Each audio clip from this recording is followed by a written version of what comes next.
Sébastien, qu'est-ce que parcourir son chemin de vie? Parcourir son chemin de vie, c'est vivre. Vivre, c'est être soi-même, se concentrer sur ce que nous sommes réellement. Bien sûr, il y a différentes façons de parcourir son chemin de vie. On peut rester dans l'ego et les conditionnements. On peut ne pas vivre, ne pas prendre le temps de vivre. Lorsqu'on mange, lorsqu'on dort, lorsqu'on fait quelque chose, on peut être en mode automatique, sans conscience. Mais ce n'est pas ça, la vie. On peut aussi, par de la méditation, par de la recherche sur soi, se centrer sur ce que nous sommes. Alors, on peut déprogrammer, puis exister réellement. Jacques, qu'est-ce que le chemin de vie? Le chemin de vie est l'ensemble des confrontations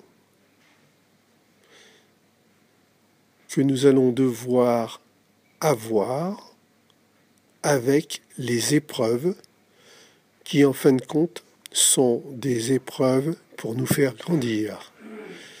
C'est-à-dire que le mot épreuve doit être compris durant tout ce chemin de vie, tous ces chemins de vie, doit être compris comme étant un fil, une barre à franchir, pour aller plus haut. Chaque épreuve doit être une réussite. Autrement dit, à chaque épreuve du chemin de vie, on doit être vainqueur. Et durant ce chemin de vie, nous allons être donc éprouvés sur les leçons de vie que nous n'avons pas comprises,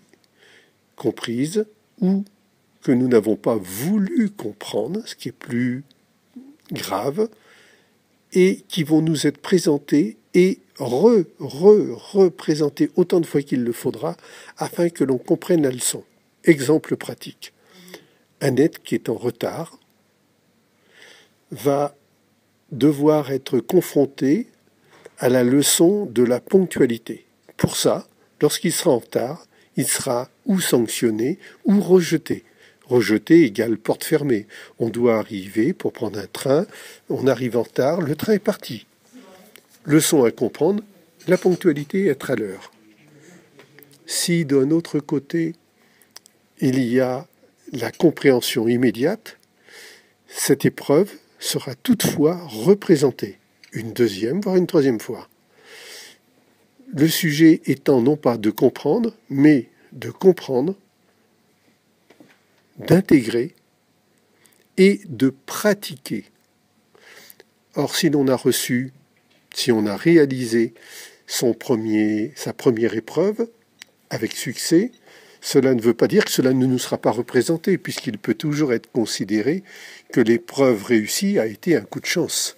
Et du reste, le monde de l'invisible, la vie, nous réserve plusieurs fois les mêmes épreuves dans la vie.